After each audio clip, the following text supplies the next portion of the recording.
friend adu jungo tena yo den ayo gido come you the friend they wanna fall can you yidi confia friend brasa go me the one will love a friend adu jungo tena yo den ayo gido akila moremo jami for mi jomo mi yala job di mo ndeysaan no mi yala job di mo oh la la akila nene mo jami for mi jomo mi yala job di mo why do for mbaɗa sikkira noon fo dilli ha o fuutankoɓe ha o kalto wawi yaade ha kanko haqqille makko nane moon ha onon heeƴiɓe dande ɓe onon gandi exactement hol gonɗo ɗo hen noon hol yon poti dariɗo ha en face de DJ Mangane ha en face de DJ Mangane onon gandi haydara jogorade wiye won wiya DJ Mangane non minen mina invité ham émission ma par ce que an bon voilà quoi an mbira ko ma neɗɗo haala o haalade min won noon promettre wonde Boy Diaro haalat donc hande ko hakkude makko e DJ Mangane ero yoni mi salmini on bandiraɓe l'homme fort salamu aleykum DJ Mangane mi salminima ça va mi salmini téléspectateur uji pop aussi mi salmini mon frère Boy Diaro e wonde toharam Oumar wonde manager min c'est Oumar Baba Sall jami ko Sinthiou Boma Benaji mi woni chargé de la communication woni Fouta Events machallah Oumar mi salmini onon fof goto fof inde mum e yettode mum mi salmini au passage Mangane merci Boy Diaro Oumar to Sinthiou Bama sona weltare merci gonden merci merci Boy Diaro l'incontournable hein le petit génie Boy Diaro yo hello yeɓiyankoɓe Africa Pleur TV inchallah min nanɗo hannde avec DJ Mangane ko aussi kadi ko weltare mawde ko hunde fonnoon wonde guila boy ko kadi ko joni yenti hunde fof e saaha mum ko joni yen ko hoddiraga yentani e ko weltare rek aussi inchallah Boy Diaro a Dakar Boy Diaro majjani lawole alema hisia kono poromoro funtane de wadduma ha Daro wima Dakar ne ɗum wonaden ma puntiɗa après ganda baɗa jaɓi funtade tan sama quoi donc sans plus tarder gadirtoɗen koye Oumar Oumar chargé de communication Fouta Events je pense ko ɗum kadi hande so tawi hande en guinvitiɗo on jeune rappeur vraiment baɗɗo pourvu ari ha to ari ɗo donc ala ko mbawɗen wadde so wona weltanademo d' abord e wadde on kadi remercier onon wa Fouta Events surtout e wadde kadi remercier aussi yimɓe wonɓe caggal makko ɓe gandanɗa hoorema gaccanimo o teeli e won noon ko suuka accata e tel so tawi o accama tan ma wot ko waɗi ko gandanɗa hoorema ma yimɓeɓe dañ ko kaali donc hande onon jogui hen gueɗal wa Fouta Events surtout ko onon kadi caabi kadi hande garal Boy Diaro ɗo e Dakar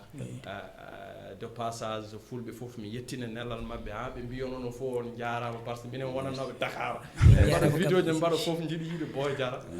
enen donc on mbaɗi feere fof ha on gaddi ɗo Boy Diaro donc holno ɗum waye moon est ce que waɗanani on caɗele seeɗa oɗon banggue merci DJ Mangane pour namdal mangal kadi mbiɗa softi jabade hen saabu no mbimami nande minen ko Fouta Events dont je suis le chargé de la communication du le président ko wiyete ko Aboussi kanko ni président il est de Diandioli ko frère à Boy Diaro no mbirumami ni Fouta Events ko mouvement mo ganduɗa rendini ko zone uji worɓe e rewɓe foof pour daranade Fouta bien vrai que no mbiruɗa ni hunde ne musat début fof musat ko noon mais d'habitude ko jiiɗa foof yawat dañade jalousie goɗɗo tan saabo mbaɗon créé won gueɗe c'est juste que jaloux gueɗe kewɗe ne dañe ene mbaɗe e leƴƴi goɗɗi walla e yimɓe oɓe ne mbaɗa on mbi pourquoi pas enen on est jeune kadi eɗen jogui hakkillaji men en mbawi miijade en mbawi inspirade pourquoi pas mbaɗen fedde men sa e fedde nde waɗi naître koye vie pour no wiyete kadi kiram après on a pu créer le Foot Events d'ailleurs la plupart d'entre nous on s'est connus sur les réseaux sociaux min mbaɗi Fouta Events o min goni hen hamin piya donc on s'est dit pourquoi pas on va essayer de faire un événement avec Boy Diaro parce que aussi eɗen gandi ko idole yimɓe hewɓe kadi il fait de la bonne musique donc pourquoi pas mbaɗen promotion makko ko miñi men ko bande men sen gaddimo Dakar e gandi ko capital dañat ampleur kewɗo ɗum waɗi min mbi tout peu importe les mois min puɗɗi piya men depuis le début hay mbaɗatno chaque fin de mois min piya après on a pu encore cotiser quelque chose min ndendini min mbi joni on va essayer de voir le manager on a appelé le manager kadi machallah il a été compréhensif o famodiri amen min kalde manager famodiri amen kadi Boy Diarra kadi nangi komin grand frère mum ɗum dokki président Abou Sy kadi gueɗal no feewi saabu ko janjoli jeeya ɗum ɓeydi wemnude programme o juste wadde rappelé foot events wona tan Matam walla Kanel ko Bosse fof woni hen saabu hande wononɓe ɗo ko côté Podor goni foot events jeeya wononɓe ko côté Matam goni wononɓe ko côté Bosse goni ça veut dire waɗi regroupé ko heewi kadi hamin noddi hewɓe kadi ɗum tagui min mbi joni min gadda Boy Diarra pour min daña promotion peu importe les moyens kadi alhamdulillah kadi ko fuɗɗi fof kan so fellitare woni hen tan machallah ma rew lawol ɗum waɗi wona commencé en si no mbimini pied mbaɗa kadi au finish kadi un homme qui s'appelle Diallo Balil un homme politique mo ganduɗa c'est le futur candidat même pour les prochaines élections locales min mbaɗimo soulever nos doléances alhamdulillah il a accepté o jaaɓi wonde parent ya jammo o jaaɓi ɗum sans souci kadi min mbaɗimo remercier de passage ko hen tan wonno programme o kadi hamin beltino feewi kadi hamin jiiɗi wadde ko ɓuri ɗum inchallah kadi hamin guitti juuɗe amen hamin ñaagui kala haalpular to woni so wawi wadde hen junggo no wona hen par ce que hamin ji objectif uji kewɗi no mbimami ni objectif uji ɗi ganduɗa taw ko rappeur pular no mbawɗa wondirde foof taw daña ganda ma ne ganduɗa hoore ma avancement de façon audiovisuel o ganda hen no feewi saabu eɗen gandi retard gonɗo Fouta o ten kayiten hiso banggue musique surtout ne waɗi retard mawɗo joni eɗen gandi ko heewi ko ga woni donc pourquoi pas enen min ñaago wasata foof pourquoi pas mbaɗen créer ɗum ɗo men ay studio ji men taw ko purement pular no produit halpular en balle hen mbaɗa hen son uji moƴƴi taw ko pewɗi dewɗi lawol ɗum wonno objectif amen ɗum wonno kadi but amen machallah ko hen tan mbawmi artude wonde a wiɗo point importe les moyens c'est à dire que hande onon on jarlitima tan on gaddi Boy Diarra par ce que on jii vidéo ji makko no mbaɗirte divisé TikTok e partout yimɓe fof ne keɗo donc on ƴefti initiative pour addudemo ga hen e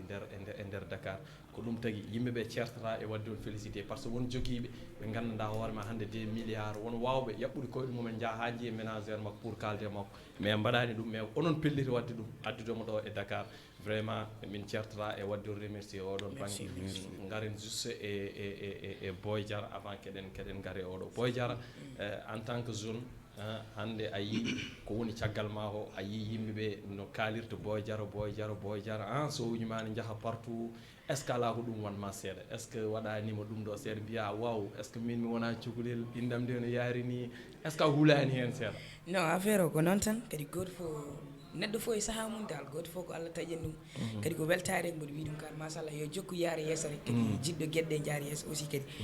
koye hen wona kadi fandarami hen ko nawde leñol ngol ko yiiɗi ko kadi nawde pulaar yeeso inchallah yo jokku yaara yeeso jaggoɓe hen jaggu hen tan machallah hol année puɗɗiɗa wadde rab a teskiri oui si min puɗɗimi yimde ko 2017 quoi mais ndiɗon jimiri mi wona jimowo woto mais mboɗo jogui idolam goto mo ɗum waɗi ɗon mi daroto rek après mi yima ko woni Sidiki Diabaté école aji tout somi dari mes jeunes e nder ɓe mboɗo yima konko jemman ɗum quoi 2018 pellimi yimde nak mboɗo waɗa son ujam min goto mboɗo yaha studio ji quoi amin nanano bon aɗa heɓatno probléme seeɗa ko fate banggue famille ma mbaɗa andi kadi wasata woode wiiɓe hen ka cuhlel taw dartin seeɗa walla wiiɓe hen bon ala min jiiɗa mbaɗa musique walla goɗɗum est ce que ɗum ne wooti affaire o ko ɗum ɗon tan kadi wonko jiira kadi ka maire malla ka goɗɗum neɗma cuulel en tant que mo neɗɗa kunde ndewi mo dani wonko hulnarma hen malla goɗɗum quoi ko ɗum tan mais wona ɗum mais joni kam alhamdulillah quoi joni tiye libre quoi ɗum tagi aɗa waɗa ko mbatta hoɗo buɓɓiri ɗo aɗa yima ɗo affaire amour aɗa dillini ɗo DJ Mangane en e ɗum ɗo ten quoi an kay wadde joni ka parɗo quoi machallah aɗa paari hen foof quoi joni vraiment minen kadi min beltinima kadi e jinnaɓe no fewi ñanden tan mbaɗa waɗa lancé message baɗo noon mbimi enen différence men hakkude men e tubakoɓe c'est ça so tawi ɓiɓɓe mabɓe gaari hay sinno wi ko rilbi waɗa rilbi fo e muuse ɓe nawra ɗum ko école ɓe mbi ɗum ala probléme mbaɗo ko ɗum jiɗɗa enen noon fuurankoɓe ne jogui on probléme so tawi neɗɗo wi ne waɗa football bamumen mbi football ne harmi accu so tawi jomum ari ne yiiɗi musique ɓe mbiya non o watta musique non yo janggo walla yo wonni tawa anda sa acci hen jomum ene wawi taw ko hen wawi dañde gurdam mum ne wawi kadi taw ko hen wawi ɗum ko départ o rek non ɗum ɗon ko départ o rek kulol tan wonata départ ɗo ko ara hakkude ɓiɗɗo kam e yummiraɗo malla ɓiɗɗo mamum ɗe musidal yimɓe fof cegge ma kulol an tan haalere nde musidal ɗum tan ɓe kulare mais wona ɗum effectivement min paami mamiraɓe aussi aɗa andi des fois naɓe mbayi naɓe mbayata ɗum ɗoji mabɓe ni so tawi fuɗɗima ɗum ni acca ɗum moƴƴani e yimɓeɓe ɗumɗini tout amin paami min mbamma comprendre hakkude ma e fanseji ma ɗi Boy Diarra min hoorama mi hulinima min hoorama wax dëgg yàlla par ce que min mbaɗa yiya vidéo ji ɗi gandanɗa hoorema yimɓe ne mbaɗa e tout somi waɗi tan dédicace goɗɗumen tan hokkam numéro Boy Diarra mi wi waw oɗo namdoton numéro Boy Diarra kam so heeɓi maɗa kam wona goɗɗum haalata walla goɗɗum Boy Diarra hande aɗa jokkodiri e fanseji ma hewɓe ɗum ñakkata mbaɗa andi aroɓe mbiya ko mbatta ko ne weeli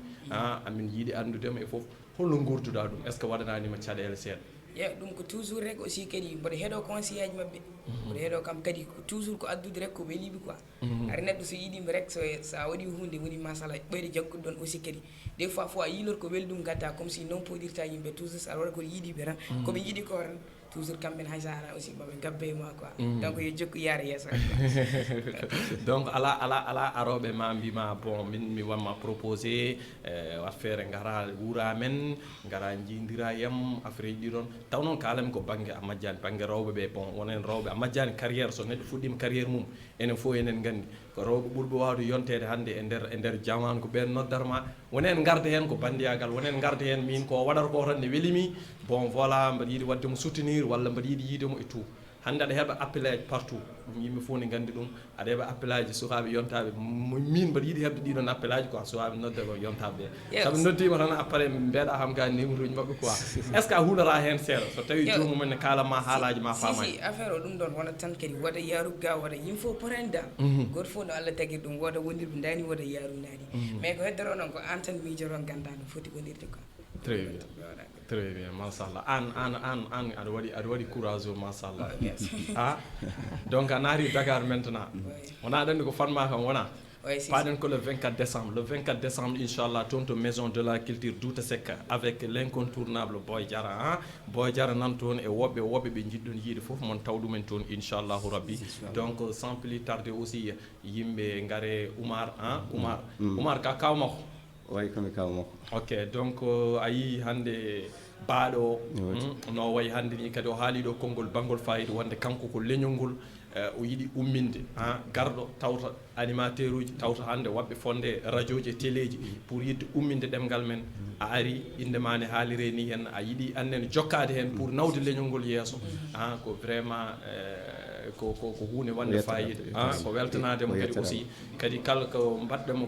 ko jettuɗonmo ko foof min mbasata aussi annen kadi yettudemo par ce que mbaɗa andi wonko woni hakkude moon so tawi o yiiɗi wadde hunde ma wiya kaw en tout cas min ko ɗum jimmi wadde hakkude ma e baaɗo o ɗum min jiiɗi garana min seeɗa eyyi hakkude ɓe baaɗamo sona ko amin jaati ko yaadu moƴƴuɗum min jaati kala ko yiiɗi komo areyam o namdo kala neɗɗo goɗɗo so noddimo komo are mo wiya kaw koke ni hokka numéro kaw makko haalde mum so soit ko concert soit ko goɗɗum kala ko wawi wonde so ari o wiyata koke kaw ni kalde e kaw min ala fof gonmi hen kanko kaw makko tan quoi eyo o wiyata kaw so wiyam yom yaaɗo mi yahat kala ko kaw wiyam mbatta ko ɗum ni mbeɗa waɗamo remercier on banggue wa respect gonɗo ɗo voilà respect gonɗo kadi a heeɓi sens kadi aussi wadde conduire baɗum taw ne jogue mum respect hande won gonowo kon musicien inde mum nanire ni hen wasa jogade respect walla gona goɗɗum e goɗɗum puɗɗoɗa yirade hoorema mbiya comme star kaldinoma fof mbiya non min mi watta ɗum ko ɗum ɗon mbaɗami mais an Allah dandimi ɗum ɗon franchement c'est on banggue omo yankini ɗon on banggue omo yankini ɗon kala ko wawi haalede kala ko wawi min mbawi fewjude o wiyata ko kalde pamodire so pamodire ɗum min hayso ko 2 heures jamma gummin komi jaaɗo eyyi andi ɗum noon kadi ko yettere Allah quoi ɗum ɗon so jeeyame makko tan donc yimɓe joguime makko hoolare hande so tawi hande cuulel wayini hande so wonno wayanno tan hande hay Oumar so jooɗima taw ko Fouta Events jooɗini ɗo walla goɗɗum wiyata c'est pas l'appel ko mbaɗa ara ga henna yo yawnoro ɗum ɗon min woni hakkude amen ko Fouta Events gonmi o liggoto mais ko needi makko hokkumi so tawi o ummima yimɓe fof jiɗa rewte makko donc vraiment machallah continue e oɗon lancé aussi ka cuhlel kadi yimɓe yimɓe fof kadi ene kaala ɓe ngara bamma conseillé taw wonko patoye ma hen ɓe ngara kaala hen ko fewani walla goɗɗum mais tant kadi wonde mawɓe ma kala ko mbawɗa wiyede aɗa andi ɗum ɗon e wanma ni seeɗa haalde e mawɓe ma ko ɗum ɓuuri ko woni lawol donc voilà walloɓe ma wona woto neɗɗo jooɗo walla woto neɗɗo huccite ma par ce que en jii so tawi neɗɗo ne ummo o ummoto kanko ron goto so tawi yeehi noon ha woodi to yetti wooɓe arɓe jante makko an noon a nanɗo en face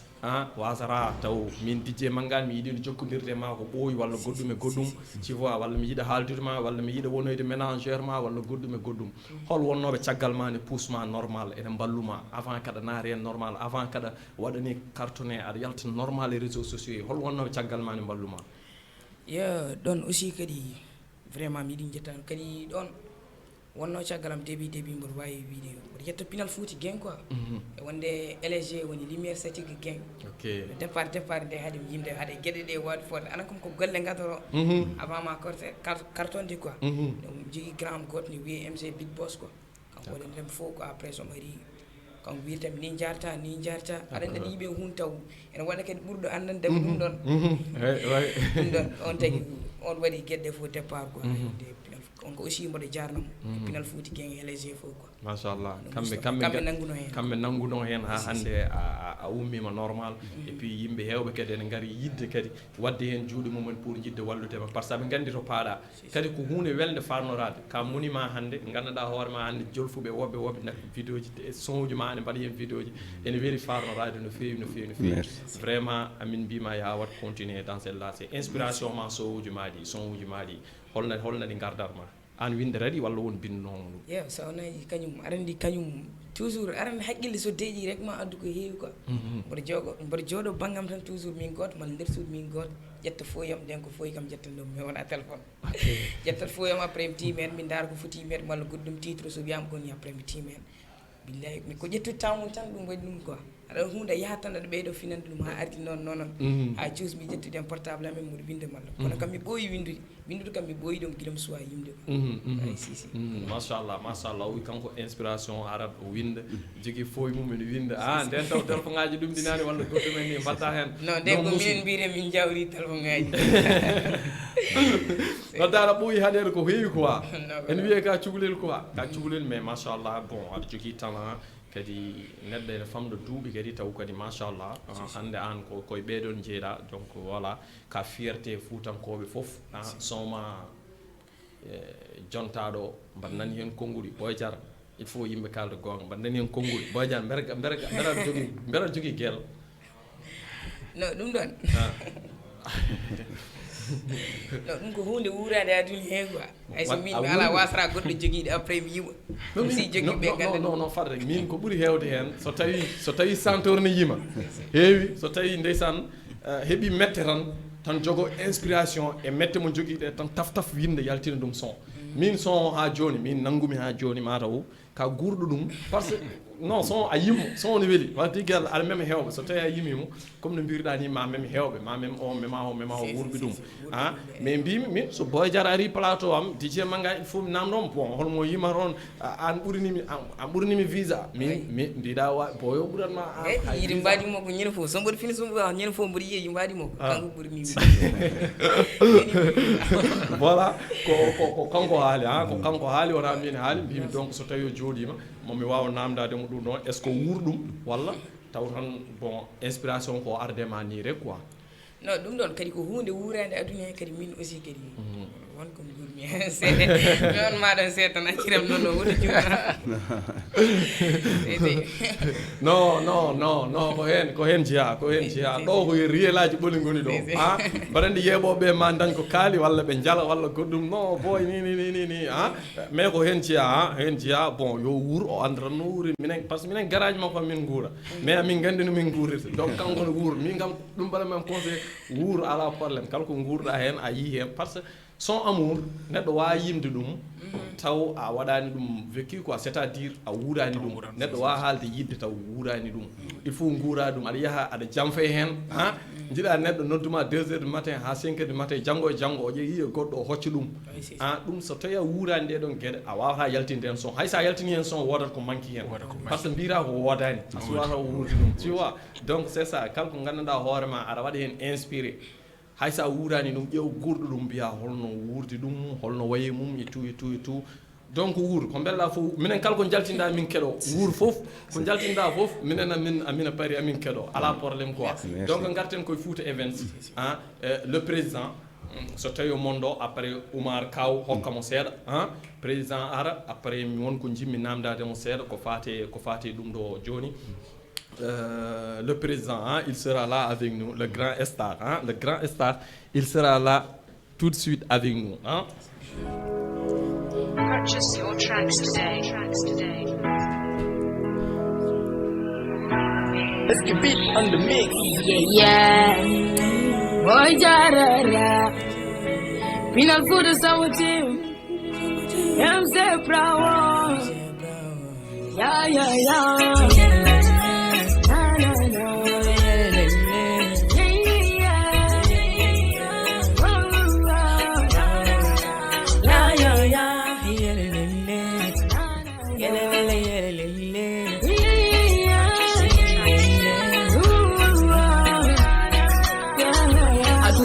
Koko gasi heddi hen ko condi yaji do dañi xale hay warde horle fondi a reji bang yo bang ni sanon don ka famde mette kebe berde ma ja koy handon ka nyamde aduna khasi dagal be fone boni en jatta yes jarte ko ciagal ko kalmi ko leri neddo non timani batteni mum foko yanande aduna fe wani jotiri be do fenande c'est du talent pur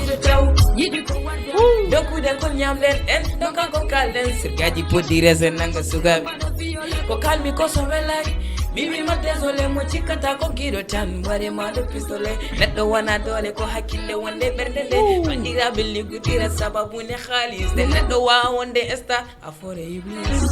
adone hebi labi dongo rento ila yande adoni modo habi dunya jominati famu o mata kebe berde dungo tagini yande hakkilla mudima jibi mono miro ginande adone hebi labi dongo rento ila yande adoni modo habi dunya jominati famu o mata kebe berde dungo hakilla muti wajibi manomiro kinanda bena kora be kayde kula Allah be gane bado ko bela wono kulani Allah mimi tagata warata kanyume mbadata so maide arema ko tagina de wana ne batte dongo yentinta maide sene arma bette ma broda tinta aduna jonko bone bolo hay jam ala neddo wawa yade hande to Allah ala hunde fo magas a hedila mu Allah batte neddo fo ko gaska juul horbele mo walla galu nyama e duru fo miskina nyama ni maide falday modo suka de berde mel labari der bawule jabe duka cika hay dara ke wani tagi bodo luka aduna fe wani meteke der berde mu tagi bodo adune hebi labi dokore to gira yande aduni bodo habi dunya jominati famde so meteke berde dum non tagi hande akila pudi majibi wonu wiro kinande adune hebi labi dokore to gira yande aduni bodo habi dunya jominati famde so meteke berde dum non tagi hande akila pudi majibi mamire Voilà, merci à tout le monde. Franchement, on dit affaire on way, machallah. Boy so yimiran, mi wion so yimiran. Force à dire hande wajibe fof nana branche merci on dit le PDG ko wade boy jaro parce que welti son et merci PDG c'est notre PDG merci PDG Mohamed Bouli merci PDG ko technicien amen ko conseiller amen voilà o wade boy jara 10 000 francs onon ne won ko beddi hen cigolo mimi wata hen o wadi 10 000 joni wada hen 100 000 francs allez vas-y wadou do woni Africa Pular télévision vraiment so tawi kadi o yimi kadi oɗo son on ji son no way vraiment sa rena e bira no ɗum ɗo wona sukoleli wona cukalel yaltini ɗum wona cukalel waddi ɗum en oɗo son jinnomi gara par ce que nane mbaɗa heeɗomo mbimi donc voilà momi addumo mi ƴeewa so tawi wonko Boy Diaro jogui kene haala hen son aduno vraiment on waɗi touché trop mbaɗa jogui mawɓe ɓe ganduɗa hoorema hayso neltima ɗiɗo sonoji ɓe mbiyata tant que oɗo son ne woodi joom neltima on ɓe mbawi heɗade son ne waɗi touché trop son holno ardema en attendant keɗen gaare Abou Sy le président Fouta Events voilà son holno ardema oɗo son sawno kadi oɗon son aussi kadi mboɗo wawi widem no mbino oti woni tan ne wuura e nder aduna he par ce que yimɓe porani aduna joni o rek on ko noon tan ko windude rek jooɗa tan nde winde ciitraji no gaddata ni waɗi oɗo son ko aduna aɗa yima oɗo aduna taw aduna oɗo jimara hen ko beelam loof malla goɗɗum mais min jimmi ko yimɓe guuri hannde ko par ce que yimɓe porani ne waɗi yimɓe déjà ɓerɗe mum ɗe eyyi ko noon tan non toon no bonni quoi no bonni il faut yimɓe kaala voilà quoi voilà ɓerɗe ɗe nan noon fois saaɓe jii ko nande Boy Diar en walla saaɓe jii ko nande DJ Mangane en ne jooɗe télé jomum wona kaari fonno wonde ɗo ɗo ko min fonno wonde ɗo ko ɗum ɓerɗe ɗe no boni machallah men gartoy e ma seeɗa en attendant keɗen kalta ɗo e l'homme fort o domnay DJ Mangane ko merci mi haalata wonko gandanmomi ko heewi mais goppatmi ko ha émission hedde toon 5 minutes mi coupe micro ji makko ɗi mi haala ko jimmi haalta o min gandodiri ko ɓooyi Abou Sy l'homme fort mon frère DJ Mangane a salminama weltanama a salmirama juurama daccuma calmina bandiraɓe assalamu aleykum o ko Prince Peul le mbiya Abou Sy l'homme de Diandioli ami et frère de Boy Diara oui et voilà c'est le président aussi de Fouta Events ane Boy Diara gondi ɗum ɗo goto ya minen gondi wuuro woto voilà machallah donc holno gandiniral mon ardi gandiral ngal Boy Diara DJ Mangane Boy Diara fiji ko galla men ok n'est ce pas ɗo ko mboɗi résumé affaire allo salamu aleykum mbaɗa e tampere aɗa selli mawɗum kay alhamdulillah yettere Allah holani indema yettode to noddata min min mbiyetemi ko Amadou Sarr mbiyami ko Dumga Law Amadou Sarr Dumga Law eyyi affaire concert affaire émission Boy Diar o ko on min gone heeɗade ɗo machallah onon jooɗi onon jeeɓa normal télé jottorma ko Dumga Law machallah ko gonda Facebook walla koye en télé gonɗa eyyi weltanade moon e concert e tan Boy Diar o merci beaucoup merci a weltanama annen vraiment no dumganaɓe foof e ko taari foof nane jeewa moon ndeysan wi kamɓe fof mi weltanimiɓe no feewi e MC ji dumganaɓe zo MTN ko portable ma joguiɗa walla ko télé he gonɗa non koye télé direct kuccinmi ɗo jaajef ɗo ko Africa Pular woni ɗo mina partout machallah on pawat parlade moon noon jeeɓa Boy Diar salminima dédicace MC ji amen ɗi zo MC DF MC en doole leñol en foof ndeysan wi kamɓe fof mi salminiɓe vraiment min beltanima MC Peejo en ceerno zo en foof machallah kamɓe fof ɓe beltanama dumganaɓe foof eko tayri foof min wonno komi piyo concert aji eyyi mbeɗa yiiɗi jokkodirde Boy Diar dokka kam numéro makko inchallah omone heeɗima so Allah jaaɓi inchallah eyyi pasam Boy Diar omone heeɗima bismillah grand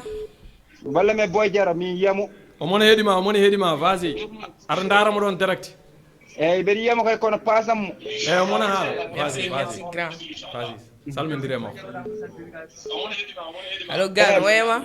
eyyi Boy Diar mbaɗɗa safade selli Boy Diar mbaɗɗa safade selli retour makko so tawi on naati on gussat télé mon seeɗa si fois pour mbawon nanodirde amen so waɗa ɗum waɗa retour allo salamu aleykum allo wi no mbaɗɗa allo salamu aleykum waaleykum salam no mbaɗɗade selli alhamdulillah inde yettode allo ko radio direct way a nanani direct eyyi to noddata min ni Mauritanie machallah no mbaɗɗa e tampere aɗa selli machallah alhamdulillah koye téléphone ma gonɗa walla koye télé kucciɗɗa ka tegɗo parlade allo no ɓoccitima donc continue sel appel aji ne kewi en mbawa kadi hoccide kamɓe foof so tawi kadi on naati kadi on keeɓi sens on naati gusse télémon nde normal pour mbawon haaldude yam wasa wadde retour allo salamu aleykum allo no mbaɗɗa allo jam hiiri a hiire jaam toon alhamdulillah jam bolon toon mawɗum yettere Allah golle balle mawɗum alhamdulillah holto noddata min ni indema calminama beltanama min calmirimama min beltanimama holto noddata min ni mi calmini Africa Pular fof kam fof ɓe calmirimama inde ma yettode ustu télé ma ɗe seeɗa mbeɗa mbawen nanodir ustu télé ma ɗe seeɗa ustu télé ɗe min ko Madina Gounas. Madina Gounas. Allo. So tawi on naati on gussat télé mon ɗe normal ha gussona 6 pour mbawon haaldude yam ɓaade ko téléphone jogui ɗon mon nanam no fewi so tawi a ustani rek waɗat retour e mbawata famodirde allo salamu aleykum allo Allô. oui no mbaɗɗa Salamu aleykum. alhamdulillah Mbaɗɗa e tampere. mawɗum yettere Allah A beeji kam. mawɗum alhamdulillah Machallah min belte invité Boy Diara o. ndeysan minen ɓuuri weltade holto noddata min holto gonɗa O noddamma ko Gawdal. gawdal ay mi calmini gawdal koye téléphone ma gonɗa walla koye télé he kucciɗɗa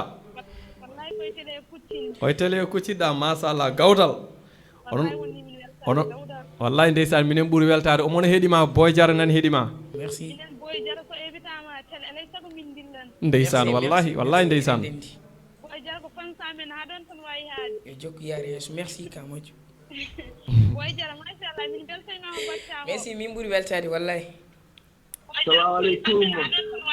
mi weltinima gawdal naɓe fof merci ka moƴƴo Allo. allo oui allo voilà garane question ngaji ɗi en attendant bon ha yimɓe gartoya kadi appel aji vraiment heɓɓe nadde ɓe kadi kamɓe fof ɓe beltanama kadi aussi no fewi jaafoɗon kadi wona appel aji ɗi fof kadi mbawata nadde hen par ce que amin jogui komin poti wawde namdadeɓe mais inchallah men gartoy kadi koccen kadi quelques appel Aboussi le président Fouta Events mbiɗa ko an o e Boy Diara gondi wuuro woto holno gardiral moon arde au juste ko guila wuuro to jokkodirɗon walla DJ bon mine poti o c'est pas quelque chose ko affaire bon hasard quoi boyo to fuɗɗoro rab ko gallamen fuɗɗi ndeysan haaro kalɗeten ɗo ni ko galle woni yaltata ha galle quoi gallamen e galmen mi nanda ni mbaɗi quoi machallah gallamen toon fijanno mboɗo jogui des petit frère ko ɓeeno fijanno mo wiyno nan MC makko big boss o baba ko jiiɗimo e baba machallah machallah gallamen mbaɗatno frère ko boye baɗɗo cool guiɗo fuɗɗoro affaire aji kanko mo andi mbaɗa daramo on fuɗɗino son makko début en son début ensemble woni Kanel c'est en 2018 keɗimi son parce que début c'est que min mi waɗat ménager des artistes et tout des fois yiyat artiste waɗa produit mi ha bara pourquoi pas mi waɗa envoyé Aboussi o ƴeewa d'accord kanko MG o neldem son ndeysan min là je valide direct mais au début no waɗi des gens affaire an ka cuhlel nde ko cuhlel dayguel ne sewi seeɗa ene woodi tu vois mais min mi heeɗi son onoma rek je valide direct machallah parce que voix ko cuhlel c'est normal voix o sewa seeɗa bimi valide parce que quoi kala jiiɗa artiste ko flow petit o il est petit de talent jogui flow j'ai validé direct kadi boy baɗɗo cool entre temps aussi o waɗa o jogor des omo sohla des instruments e but rek kam téléphone o wi kam mbaɗa yiɗi instrument e but har kalderen ɗo machallah har kalderen ɗo hay hanki jamma ko des instruments o hen min mbaɗi noddere kam tan oymo soldum mi mbaɗa téléchargé mi tottam enen kam wadde wona hande quoi non hakkude moon wona hande ko ɓoyi Allah waɗi kadi Allah waɗi ko kadi gonɗa président Fouta Events kadi nannuɗamo kadi e nder Dakar wona ɗo haɗata non machallah aɗa andi o wi waji ɓe jiiɗi o darto mbimo wana dartoro an ko dow paaɗa inchallah vraiment en tant que président aussi en gartaɗen seeɗa sen gummima hakkude ma e boyo donc en tant que président Fouta Events événement o holno mbaɗirɗon ɗum programme est ce que musani moon seeɗa non affaire mon kala ko jiiɗa e aduna ko metti ko ko ɗum woni ko moƴƴi ko hunde so weeɓi tan moƴƴani événement mbaɗoni nder Dakar an DJ man a haalanta e weeɓani vraiment en metti seeɗa mais voilà min mbaɗi ɗum géré on gère le 24 décembre tout est planifié min mbaɗi côté ji foof tout est ok sécurité tout est planifié machallah donc wajiɓi rendez-vous le 24 tan woroɓe keppu woroɓe tardu arde soɓe tardi tan moƴƴani an mbawi tardude ko heewi quoi parce que Boy Diara sa tardi e makko son goto tan a perti concert o haalade woro pertu haydara kanko tan kalto no fuɗɗornaɗe sur scène de jatawa dari a dari par ce que concert makko jogor wonɗo concert voilà concert de l'année wonata c'est confiance ɗum yimɓeɓe ne padi ɗum no feewi par ce que en jii publicité ji ɗi no mbayi en jii yimɓeɓe kadi no kaalirta événement o et tout 24 enen fof enen nganndi lo 24 jogorani webde an en tant que président kadi Allah waɗi kadi aɗa wonde e makko ne wawno aɗa gona président gaddon centre tawana an ɗumɗinani ɗum ko jour tan arata waɗa so pari jiiduron so pari mais an boyo Allah waɗi ko miñe Allah waɗi kadi hakkude moon vraiment machallah ne tiiɗi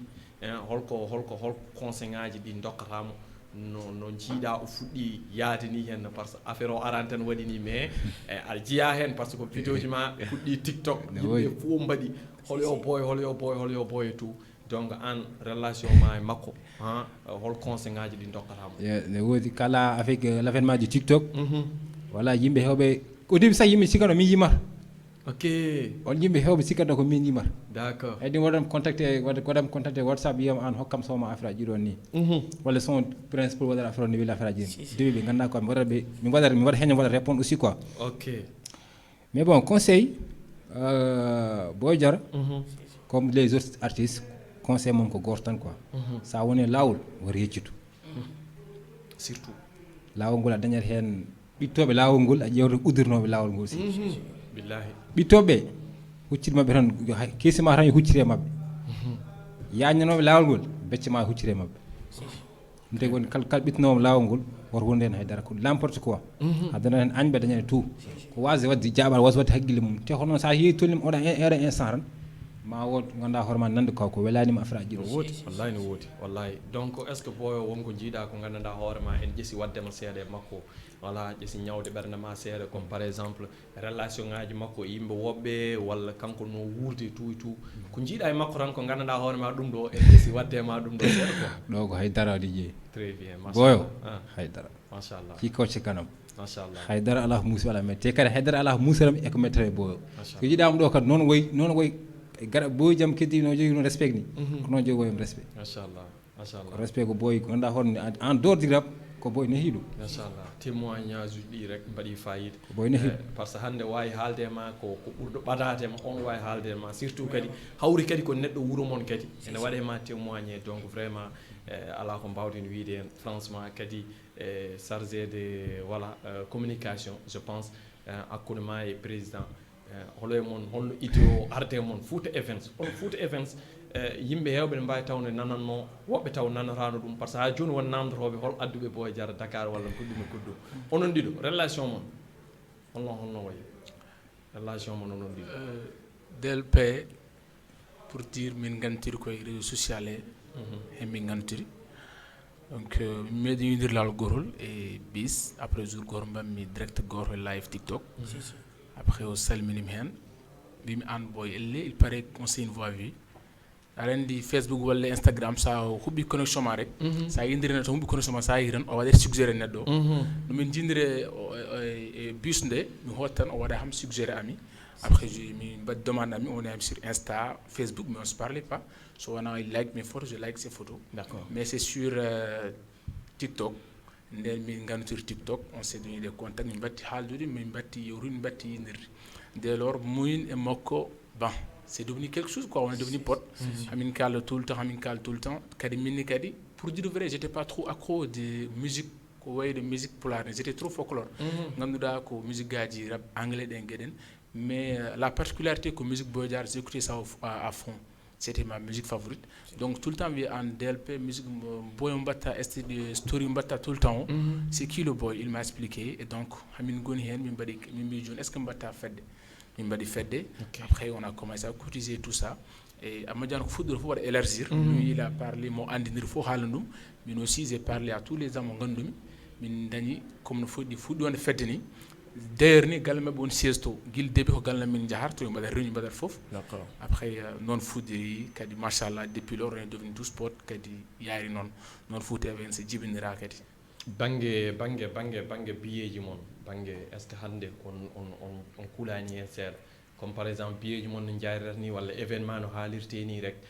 mbiyon onon est ce que affaire o jogorani wadde ni banggue sécurité o par ce advice en no mbaɗanno ɗum ɗo nde success en jino wayi ha joni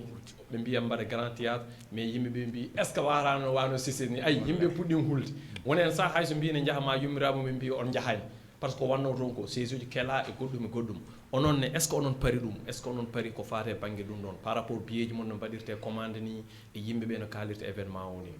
président walla président permis ok DJ Mengan mbi lawol bolgol moƴƴani men en findino quoi pour l'instant tout est ok parce que concert advice mbita o moi j'étais présent ko heewi hen fof j'étais présent ko tigi simple kuppumi sah mais mborom yeeso VIP no woodi wallahi no woodi mais lawol no mbammi ha ndewrumi ha jettimi toon ni déjà mi andi lawol ngol yaara andi voilà non lawol ngol ñan won mimi sukkat ngol guila kono am ni wadde kono waɗani noon très bien ɗum tawi ngol sukkama on côté sécurité ganduɗa ɓe mbaɗi débloqué beaucoup d'argent sur ça très bien on bangol hol très bien aussi tu parlais des billets ɗo en kulani kanko wiyete e Boydiara min kalma je te parle avec Francis Boydiara avec kanko mi hulani nana min kaldanno mi Boydiara sen gummima Douta Seck mi haalta to min payro ko wasde hulde quoi way mboɗo jogui confiance ɓooyo te mi waɗa guichet fermé man garto haɗo mi wima DJ Mangane no way leeri walla leerani guichet fermé o machallah actuellement to kalde tan ɗo o leeri nañ machallah guichet fermé avec le conseil vraiment ɗon ɓerde ndeño ɗo communication no wirni ko noon kay no wirni ko noon biyeji ça avance normalement ne yaha normal d'ailleurs min sax je vendais des tickets kanko aussi il vend des tickets mais ticket mon gasi ça reste quelques potes ɗi gasnani ticket ji on avait confectionné presque à peu près à 600 et quelques billets mais presque joni prévente o gasa d'ailleurs min sogomi ɗo il y a beaucoup de commandes garoji yam mi soit valide par ce que ɓen so rena e padar ko ha jour ji cooda no wirni on a renforcé la sécurité no mbiruɗa ni joni la question on fait appel à la jeunesse alpular min mbiyaɓe soɓe gari yoɓe garde tayre ɓe garde jam ɓe gandu ene fof jiiduma e baba saabu no mbiruɗa concert advice o ni dañi désordre kewɗo mo kalda fof yerno ɗo ko désordre mais soɓe gari yoɓe gandu ko bayal wona 16 uji so tawi heewi désordre ɓurta ma wod gañi ma wod dañi probléme a yi récemment y avait un rappeur mi anda holtono en Amérique festival mabɓe o no heewi wuhu wahadi dañi des morts plus de 7 morts donc mbeɗe nodde jeunesse o fof soɓe gari ɓe gaare peewal ɓe gaare e peewal e no feewi fof dal ɓe mballa yimɓe peewal par ce que minen tan so tawi woni minen tan il faut ɓe ballodir minen sécurité o ko foori ko fof so tawi mo mbatton sécurisé ɓe ballani on tan hay sinno addi ɗon diga tellini dañat complication ngaji joni kamɓe min ñagoro jeunesse o aroɓeɓe min ñagoɓe hen debbo e gorko ɓe balla minen ɓe mbaɗa ɗum e feere wonte comme no fijirni ɓe pija jala koora sans probléme joni ko ɗum tan min noddi jeunesse o machallah en jii wajiɓe no jingguirini ay noon naɓe mbayi jingude réseaux sociaux e ha hande boyo machallah kono noon kadi jimmi ha joni yimɓeɓe continue ɓe ganda kadi ko cuhlel gadduɗen toon to maison de la culture Douta Seck kala joguiɗo ɓerde en andi ɗum ɗo sa waɗi ɗum ma wot ko addi haare aɗa andi Boydiara nanɗon ko artiste ma kanko adduma a yiiɗa waɗa haare wooda ko kewimo walla wooda ko kewi président walla goɗɗo donc ardu teere gara jeeɓa wiraya wullara wiraya dillata a wawa wasde dillude Boydiara kam so yimi fof dillat mais bouse waɗa foof mais woto ardu désordre woto ardu pour haare walla goɗɗum par ce que hande so tawi goto men gañima toon ene fof ko fuuta tan kala gañi toon so ƴewama so nawama ɗo walla goɗɗum en ni sa ƴeewi wiyatama no mbaɗɗa walla goɗɗum en ni andat vraiment jomum ko fuutanke donc c'est ça hakkude ma e Oumar Diop mi anda hakkude moon en tant que président aussi min kaldanno ene heewi vraiment onon kadi relation moon machallah hakkude ma e Oumar Diop Oumar Diop o jaako Sinthiou Garba jam ko janjoli ko ganda hoore ma ko guure ɗiɗi ndirri quoi ko choc woni ɗon ni fedde balluji anade ɗen affaire aji ɗon ko Sinthiou Garba naji quoi ko ɓuuro baɗɗo kul ala ba sehma gonnon cuulemɓe aɗano galɓe ko grand mais kanko anda ɗum min no jiiɗam ɗo ko mbawa textile neɗɗo hay sa mo yeehi ha mooni so mboɗo yennoma tan gasi garano galɓe men piije mi haalama kadda e galɓe eɓe joni rewandu bondu min garata e rewandu Oumar Diop min rewandu bondu voilà donc ko après avec ɗum noon avec aussi yeehi ha woni ha ɗum nen yejjiri quoi mais avec l'événement du TikTok ndesam TikTok ari hen affaire o waɗi ham contacté o yini sa waɗen invité pour émission goto quoi avec mon timbre wonno engagé oɗo événement je fais pas trop de temps du coup voilà min mbaɗɗum c'est des côtés mais ko gagne pas de cool machallah il est bien c'est mon pote c'est omo haalannomi affaire aji omo ha fuɗno ñande min kala haal DJ Mangane mbimno DJ Mangane waɗɗum côté DJ c'est mon pote c'est mon ami machallah voilà machallah enen gandi l'émission tire déjà à sa fin donc voilà allo salamu aleykum aleykum salam no mbaɗɗa a selli alhamdulillah allo allo wi no mbaɗɗa aɗa selli minde émission o jinnon noddur ko ngom donkuɗo naatde ala naari kay a nana an direct a nana haalde DJ Mangane minen fof amin ɗo keɗima assalamu aleykum DJ Mangane mi salminima no mbaɗɗa holto noddora min allah seedi min jalti ko min jiko Boy Diara ayway omono heeɗima vraiment Boy Diara ɗo e Jamboy Diaw min noddatma ndeysan holton mbiɗa sali Jamboy Diaw ɗon holton woni holen département o waɗi ɗon concert ɓoyani haydara ok ndeysan wallahi omono heeɗima kay département Podor ndeysan amin jiɗi Boy Diara ha ɗon woy had min mbawa haalde vraiment komi welti ndeysan an noon Jamboy Diaw machallah kadi min beltanimama o waɗi ɗon concert machallah omono heeɗima kay no feewi billahi Boy Diara min jiɗomi ko so Allah rokkumi yaarude yeeso inchallah amin merci ka moƴƴo ndeysan billahi min jiɗi Boy Diara haɗon woy haade ndeysan machallah Adja en sali en kam fof en beltanima principal a salminama annene principal salmirimama salmirama yo Allah rokkumi yaarude yeeso min calminimom no feewi merci beaucoup merci ni Boy Diara waɗa men message min amin ɗo ƴeewam direct inchallah anan jooɗi koye junguɗam min belto so yifi amen junguɗam min beltoto koye télé jeeɓatamo walla koye téléphone ma télé direct Africa Pulaar direct machallah wona weltima sali Diallo salmini merci jarama merci beaucoup jarama merci beaucoup merci donc voilà enen gandi émission gasi ha laaɓi ceer en noddat juste Oumar Diop chargé de communication hokkamo seeɗa wonko yiɗi wadde témoigné ko fate oɗo Oumar Diop oro waɗa témoigné ɗo seeɗa ko fate hakkude makko e ɗum ɗo en attendant aussi question mo joguinomi pour Boy Diara avant ko Oumar ne ara Boy Diara gargol ma e Dakar no nanɗa aɗa ara Dakar nde holko ɗum wanma yo aussi ɗum ɗon kadi ko weltare aussi quoi vraiment no nanmi ɗum de mi welti rek quoi no wanoni no garannomi guri Fouta comme ça no jarami ni ko noon tan nangi weltare nde aussi ko noon tan wayam par ce que mboɗo andi ko waji ɓe ene waɗi yiɗɓam e gonɓe toon quoi dendagal haalpulare fulɓe kamɓe fof ha ɓen toon quoi machallah après mamo wawi ligguitiri mabɓe ɗum ɗon quoi machallah eyi ko projet ji ne ɓeydi addumni ne wonde concert darna ɗum le 24 inchallah vraiment ko ɗum ɓeydi addumni quoi machallah kadi onon gandi kadi en même temps aussi que fulɓe ani mbaɗi organisé woni Africa Pulaar waɗi organisé événement le 31 décembre aussi ko an kam a yi publicité jamdi fof le 31 décembre inchallahu rabbi ko hirde Pulaar min guinniri ɗum donc fof kam nani nder kamɓe fof aɓen nder les tiktokeur an mboɗom jogui lettre ma aran joɗɗa gollo aran pour désordre non hande kon fierté fulɓe ko ɗum tagui min jogui ɗum tagui nen fof mbaɗa wimama ar galle mbaɗa yiiɗi yiidema ko lettre ma joguimi normal il faut gara joɗɗa par ce que onon kon fof ɓe teddinede wonɓe ɗo hen en mbaɗa gueɗe ɗe gandanɗa hoorema pour nawde leñol ngol yesso ɓen ala ko mbawɗa yobde ɗumen ko ni tan mbawɗa waɗande jomumen principal mbaɗa jogui lettre ma momi adden ɗum ha toon juste kadi pour kadi tintin toon kadi aussi puisque ko hirde pulago wiya artiste aji ɗi foof hande min jindiro mumen min kalde mumen Boy Diara kadi aussi wonko kaldinomi e oɗo DJ Bou je sais pas pour concernant événement o ɓaade o heeɓi arde ɗo hen e Dakar le 24 min mbi pourquoi pas aussi kadi Boy Diara kadi tawtere hirde pulago ɓaade ko hirde pulago wiya ene ƴessa sofde seeɗa wiye yimɓe foof gari mais pourquoi oɗo artiste ari ha paari hooti amin doga hen ko way noon par ce que ma wiye maro est ce que o alda probléme DJ Mangane walla est ce que o alda probléme goɗɗo donc ko ɗum tagui enen jogui événement aussi le 31 kadi machallah fulɓe ko ɗum woni ko yimɓe ñagorno Allah dañen événement ji kewɗi nder ɗo e Dakar taw ko événement ji ɗi gandanɗa hoorema hande Fouta Events susni yimɓe foof Fouta Events waɗi événement on jii événement no wayi hande mi sikkani taw ma événement baɗu ni ma wattu ni ana on cuusni yimɓe fof onon kadi tagi min kadi suuse kadi min mbi pourquoi pas min mbaɗa kadi minen le 31 ɓaade le 31 hewno wonde ko centreɓe jolfuɓe jarani mbaɗa waɗi cité les noms mbi pourquoi pas minen min ƴefta on mbaɗen ɗum hirde pulaar guinviten kala artiste haal pulaar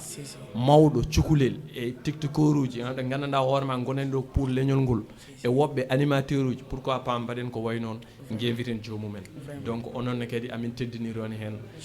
ɓaade boyo ko ɗo woni haw hoota amin mbawi jogademo haw hoota ha 31 ɓenna ala probléme min jogo yo jooɗo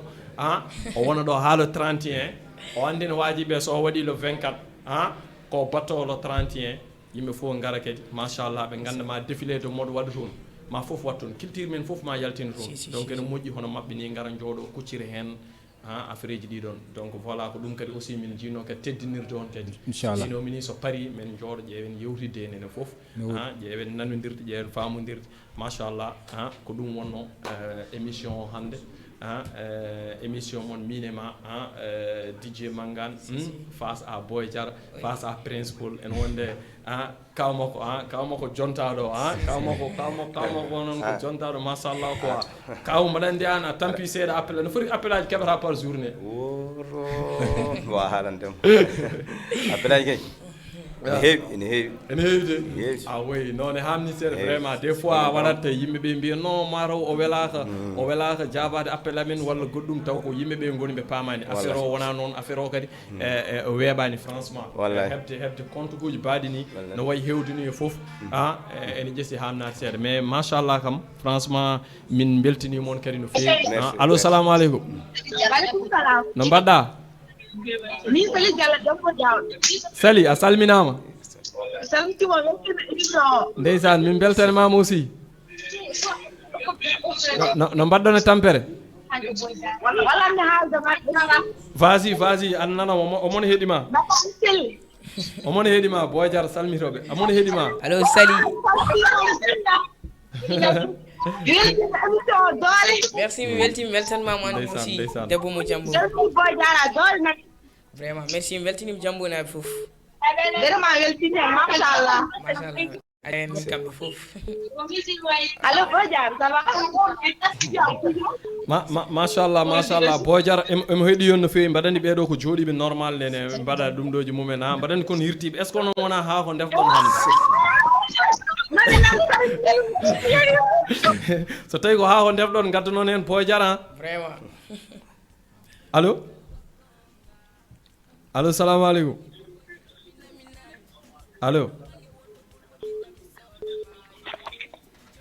allo salamu aleykum waaleykum salam no mbaɗɗa waɗɗare seni alhamdulillah mawɗum machallah no mbaɗɗa e tampere barikalla mawɗum inde e yettode o ko Momso Bid Dambo Asa holto noddora mbiɗa min noddarami oto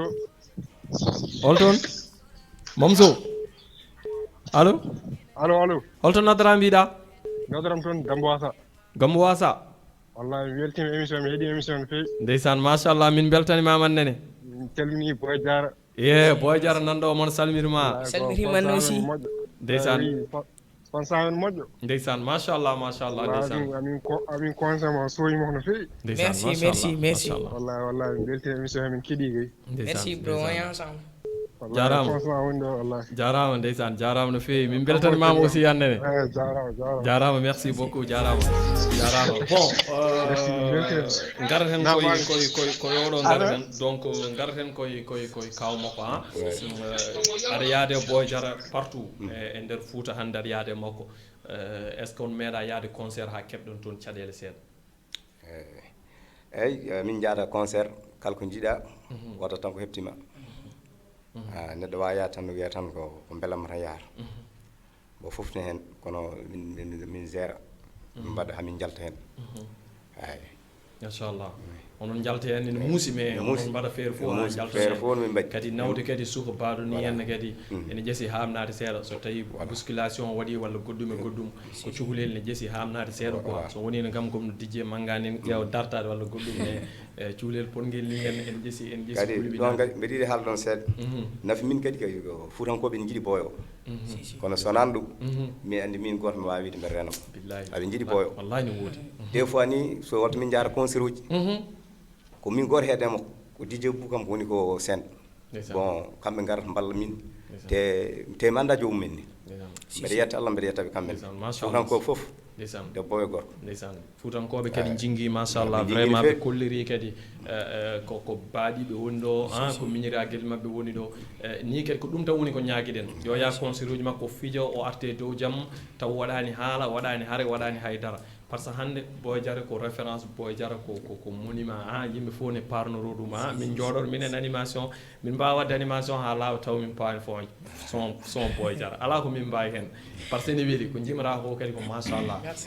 donc amin mbanma kadi félicité amin mbaɗa kadi félicité aussi kaw amin mbiyon kadi bon courage so tawi o wone ngolɗo lawol alay sago tan a yiyat hen gueɗe seeɗa ɗe gandanɗa hoorema moylol mais ko courage tan wawi yettindema ɗon kala jiiɗa ene muusi ha maayi mais courage tan wawi yettindema toon le 24 holko gaddanta min le 24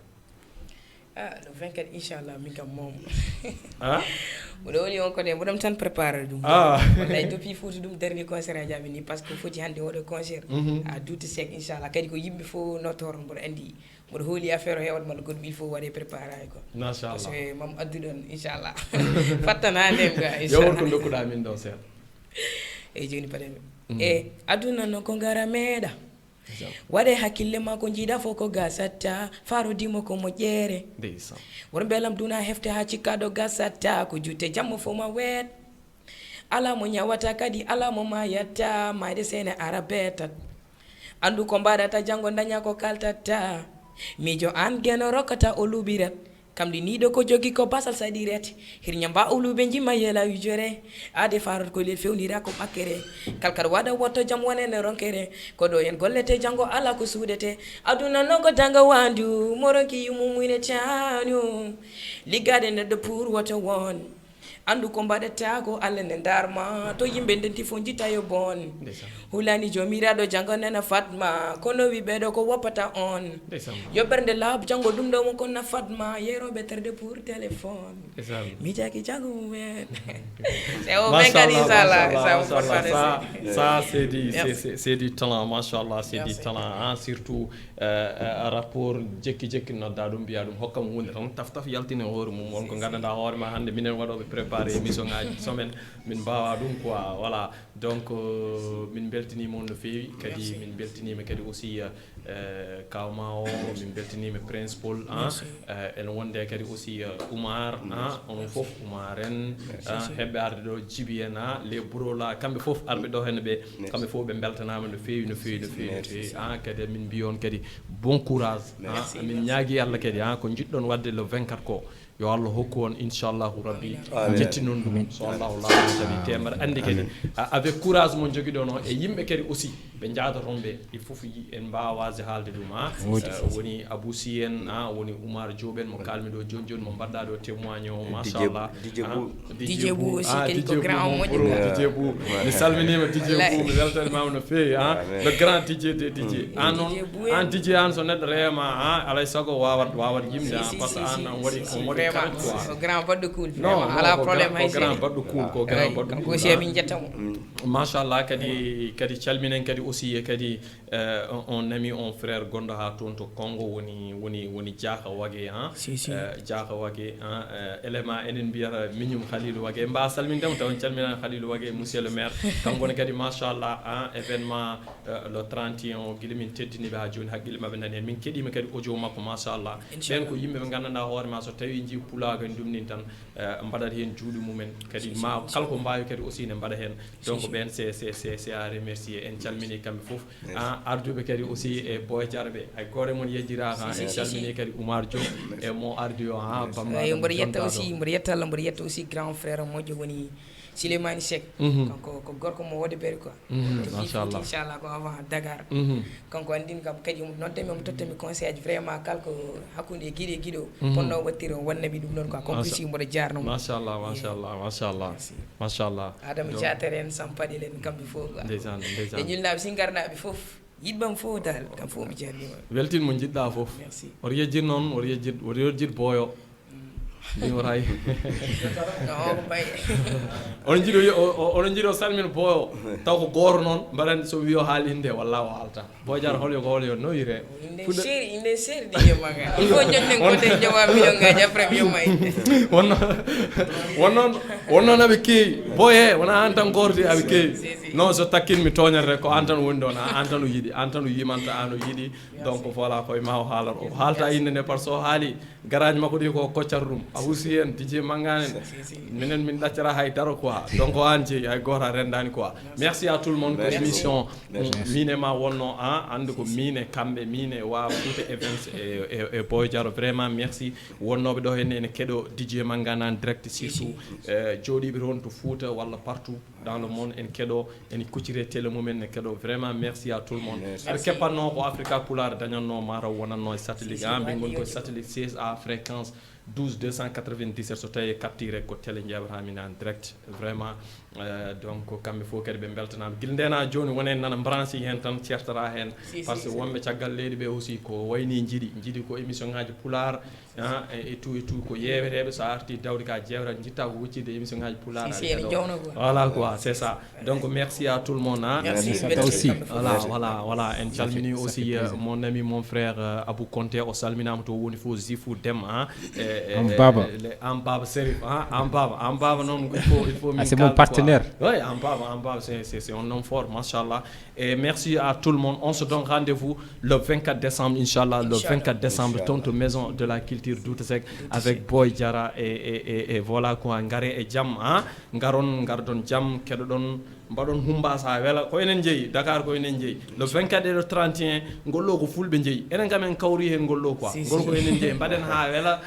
gandinen kadi wajiɓe kadi enen haalpulereɓe en puɗɗima andindeɓe surtout wa Fouta Events Fouta Events en foti wallede Fouta Events jogui ko courage addude Boy Diarra e Dakar événement ji ɗi gandanɗa hoorema avant sah aɓe kaala haala ma an pour addudema ɗo amin kalano min mbi pourquoi pas événement ji mawɗi mbaɗeɗo e nder Dakar holko tagui haalpulereɓe ne kuula wadde ɗo événement ji mawɗi c'est quoi le problème Fouta Events ari waɗi prouvé ɓe gari ɓe gaddi Boy Diarra événement mawɗo ne waɗɗo jiiɗa kadi le 31 déjà billeji ɗi kewɗi hen koko sooda blocaji yimɓe garat cooda blocaji en dokkodira donc voilà ko ɗum tan woni ko sohla hen en sohla kadi yaaɓe balle Fouta Events